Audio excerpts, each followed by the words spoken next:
एक दिन किले के सैनिकों को खबर मिलती है कि कोई भयानक दुश्मन उनकी ओर बढ़ रहा है।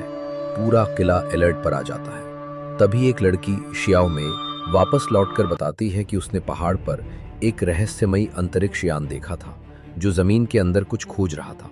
उसके साथ ही जिज्ञासा में वहां पहुंच जाते हैं, लेकिन अचानक उन पर हमला हो जाता है।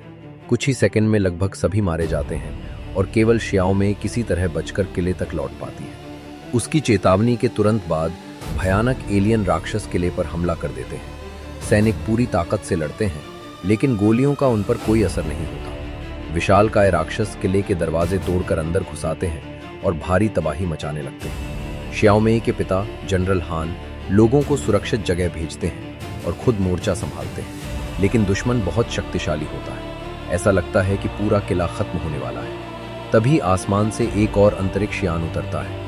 उसमें से उन्नत कवच पहने हुए योद्धाओं की एक टीम बाहर आती है। वे इंसानों के दुश्मन नहीं, बल्कि उनकी मदद करने आए होते हैं। ये शक्तिशाली सैनिक एलियन राक्षसों से भिड़ जाते हैं और भीषण युद्ध शुरू हो जाता है। दोनों पक्षों के बीच जबरदस्त लड़ाई होती है। धीरे धीरे इंसानों और नए योद्धाओं को बढ़त मिलने लगती है, लेकिन तभी और अधिक राक्षस युद्ध भूमि में पहुंच जाते हैं। आखिरकार वो राक्षस जनरल हान को घातक रूप से घायल कर देता है।